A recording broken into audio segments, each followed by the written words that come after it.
এই সন্তানের জন্য যদি মা দোয়া করে দেয়, ওই সন্তান কামিয়াবি হয়ে যাবে। ও সন্তান পৃথিবীর জমিনে নিজেকে চিন্তা করতে হবে না। সন্তান কষ্ট করে, মা ভালো জানে।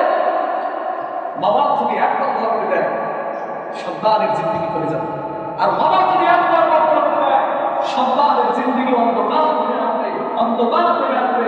সন্তানের জিন্দিগিটা আলো জ্বলবে না যদি আমার আল্লাহ মা বাপের দোয়াটা কবুল করে দেয়। তিন ব্যক্তির দোয়া আল্লাহ খেয়াল দেন না।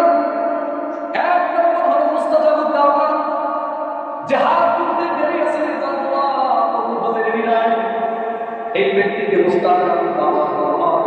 এই ব্যক্তির দোয়া আমার আল্লাহ খেয়াল দেন না। আরেকজন ব্যক্তি হলো অত্যাচারিত মাজলুম ব্যক্তি, যেমন বিগত দিনে আওয়ামী লীগ সরকার শেখ হাসিনা মানুষের উপর যে নির্যাতন চালিয়েছে, নির্যাতনের বৃষ্টি দোলা চালিয়েছে, সালার কারণে এই মাজলুম ব্যক্তিরা যখন দোয়া করেছে, এই দোয়া আমার আল্লাহর দরবারে কবুল হয়েছে।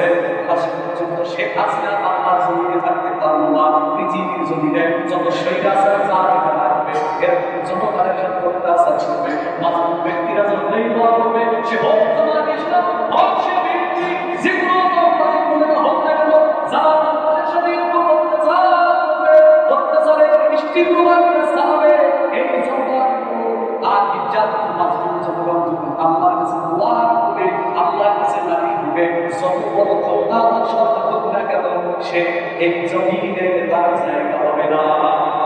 ধন্যবাদ ব্যক্তিরা আমি কত দেখেছি, এজন্য মাজলুম ব্যক্তির দোয়া আল্লাহ ঘেরে দেয় না। আর একজন হলো পিতা এবং মাতা। পিতা এবং মাতা যদি সন্তানের জন্য দোয়া করে দেয়, এই দোয়া আল্লাহ করে পর্দা ছাড়া, কোনো পর্দা কোনো মাধ্যম লাগে না, সরাসরি মা বাবার দোয়া রব্বে কারীম মঞ্জুর করে দেন। সুবহানাল্লাহ।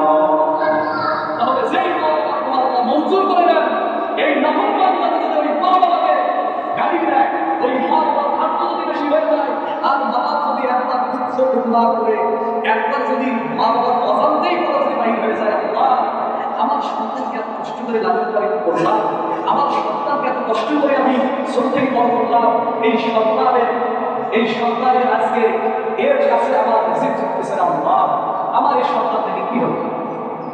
আর যদি এরকম বলেন আল্লাহ এরকম সঙ্গে সঙ্গে এজন্য মা বাবা যারা আছেন হুঁশিয়ার, সন্তানকে কথা বলতে হবে, সন্তানকে বুঝাও যে যেরকম সন্তান হবে বুঝাবে, কখনো বদ্ধ করবে না, আল্লাহ ছাড়বে না।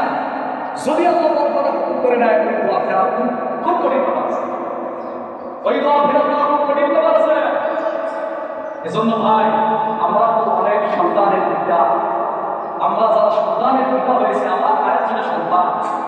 এজন্য মা বাপ যাদের আছে খেদমত করেন, মা বাপ যাদের আছে তাদের মা বাপ কবর বুঝের সময় আছে ভাই, সময় আছে। মা বাপ দোয়া করতে তোমার কোনোদিন অভাব হবে না। তুমি একশো জমি আমার কোনো সমস্যা নেই, আল্লাহ